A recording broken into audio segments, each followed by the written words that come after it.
En 1640, l'Empire ottoman est une superpuissance absolue. Un monstre géopolitique qui s'étend sur 3 continents, fait trembler toute l'Europe et possède des coffres tellement blindés d'or qu'il pourrait racheter la tête de la France sur un coup de tête. Bref, une machine de guerre implacable. Sauf qu'en 1640, on confie les clés de cette machine de guerre à un mec qui a décidé de ghoster intégralement son gouvernement pour passer ses journées enfermé dans son harem avec ses 400 concubines, à jeter des pièces d'or à des carpes et à habiller ses chats avec des manteaux de fourrure sur mesure. Aujourd'hui, on plonge dans la vie d'Ibrahim Ier, alias Ibrahim le Fou. Ce personnage a redéfini à lui seul le concept de « j'en ai rien à foutre de mon boulot » à un niveau jamais atteint dans l'histoire de l'humanité. Tout ce que vous allez entendre dans cette vidéo, du moulage de fesses de vaches en or à la garde rapprochée de nains armés de mini-sabres, est 100% factuel, documenté par les historiens. On va voir comment un traumatisme d'enfance peut transformer le souverain le plus puissant du monde en un sociopathe avant que sa propre mère ne décide de stopper les frais de la manière la plus brutale qui soit. Allez, générique, et on décortique le CV de ce génie de l'incompétence. Pour comprendre comment on devient le roi des déconnectés, il faut regarder le point de départ. Ibrahim n'a pas eu une enfance normale. En fait, il n'a pas eu d'enfance du tout. Dans l'Empire ottoman, la succession au trône, c'était l'équivalent de Game of Thrones sans les dragons. Pour éviter les guerres civiles, la tradition voulait qu'on enferme tous les princes susceptibles de prendre le pouvoir dans des appartements secrets du palais, appelés la cage. Ibrahim a passé 24 ans dans cette cage dorée. 24 années cloîtrées dans une pièce, sans voir le monde extérieur. Et le petit bonus psychanalytique, pendant qu'il était enfermé, il a vu 3 de ses frères être traînés à l'extérieur pour être envoyés ad patresse sur l'ordre de son frère aîné, le sultan Mourad IV. Imaginez l'ambiance. Ibrahim devait croire que son heure était arrivée chaque fois qu'il entendait des bruits de bottes dans le couloir. Forcément, niveau santé mentale, le câblage cérébral a totalement fondu. Cliniquement, notre ami Ibrahim souffrait d'une neurasthésie sévère, d'une dépression profonde, de maux de tête chroniques et d'attaques de panique quotidiennes. C'est peut-être pour ces raisons ou tout simplement parce qu'il était con qu'il a décidé de faire chier tout le monde. En 1640, le grand frère tyrannique meurt de maladie, le trône est enfin vacant. Le premier ministre et les gardes débarquent en courant devant la cage d'Ibrahim, brisent les sceaux de la porte et lui hurlent « Félicitations Ibrahim, ton frère est mort, tu es le nouveau sultan. » N'importe qui aurait sauté de joie. Ibrahim, lui, fait une crise de paranoïa aiguë. Il est persuadé que c'est un piège vicieux de son frère pour le faire sortir et le zigouigoui. Oui, je sais, je fais dans le néologisme car j'en ai marre de me faire strike par YouTube. Il hurle de terreur, barricade sa porte, il refuse catégoriquement son propre couronnement. C'est là qu'on assiste à la scène politique la plus glauque et la plus absurde de l'histoire mondiale. Pour convaincre Ibrahim qu'il ne risque rien, sa propre mère, la sultane, ordonne qu'on apporte la dépouille encore fraîche de son frère devant lui. Ibrahim est sorti de sa chambre, s'est approché du corps, et les chroniqueurs de l'époque racontent qu'il est resté un long moment à parler à la dépouille de son défunt frère, à toucher ses blessures pour vérifier qu'il ne faisait pas semblant de dormir, et à pleurer de soulagement. Une fois le test du légiste terminé, il a enfin accepté d'enfiler le turban et de prendre le pouvoir. Une fois installé sur le trône, le nouveau sultan prend une décision radicale. Les affaires de l'État, la guerre contre Venise, le budget du pays. Rien à péter. Il démissionne mentalement de son poste pour transformer le palais impérial en une sorte de parc d'attractions privé en roue libre. Et pour évacuer les traumatismes de ses 24 ans de cage, Ibrahim développe une libido obsessionnelle, compulsive, assez original on va dire. Pour son premier caprice, il s'improvise décorateur d'intérieur et fait recouvrir entièrement plusieurs pièces de ses appartements privés avec des miroirs du sol au plafond. Vous avez compris pourquoi? Pour tout simplement s'observer sous tous les angles pendant qu'il batifole avec ses concubines. Les dignitaires religieux de l'époque étaient furax et en PLS total. Mais le vrai chef-d'œuvre de sa vie sentimentale reste son obsession pour les femmes en grand surpoids.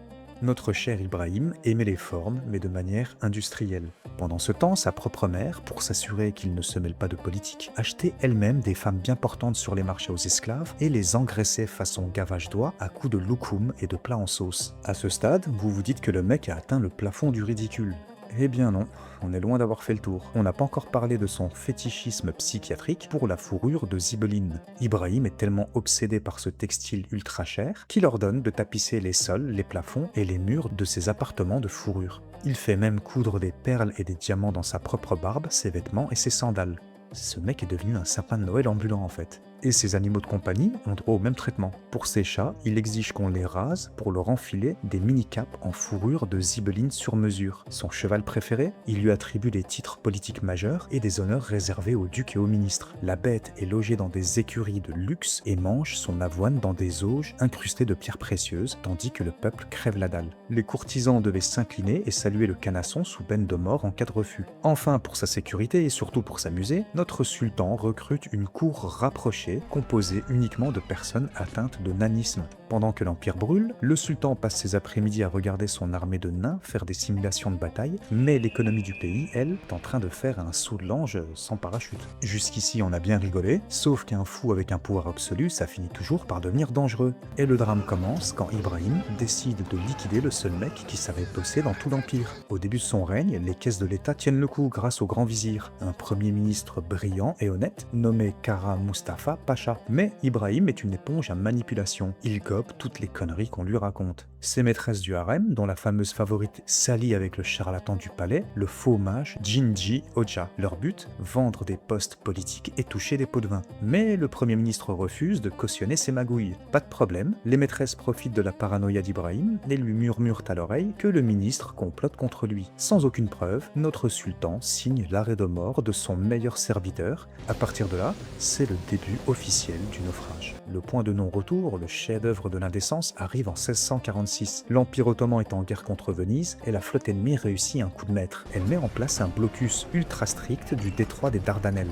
Les Dardanelles, c'était un peu l'autoroute maritime qui ravitaillait Constantinople en blé et en riz. À cause du blocus, c'est la famine noire. Le peuple crève la dalle et meurt de faim sur les trottoirs de la capitale. N'importe quel chef d'État normal ferait une cellule de crise. Ibrahim, lui, vient de flasher sur sa nouvelle maîtresse. Et pour lui faire plaisir, qu'est-ce qu'il décide de faire au milieu de la famine? Il augmente les taxes sur le peuple qui n'avait déjà plus de pain pour lui faire construire un palais d'été ultra luxueux et lui offrir la province d'Égypte. Sauf qu'en politique, quand tu affames ton peuple pour payer des donneurs kebab à ta maîtresse, le karma te revient dans la gueule comme un boomerang. Et pour Ibrahim, le karma va avoir le visage de la vraie armée de l'Empire. En août 1648, la fête du slip est officiellement finie. On ne plaisante pas avec l'estomac du peuple et encore moins des soldats, surtout lorsqu'il s'agit des janissaires, l'armée d'élite ottomane. Ils ne sont plus payés depuis des mois et l'armée décide de prendre les choses en main. Ils envahissent le palais. La fameuse garde rapprochée de nains armés de mini-sabres s'est évaporée en un quart de seconde et le sultan est arrêté. Perso, je l'aurais déjà pendu par les valseuses. Et qui va valider sa destitution?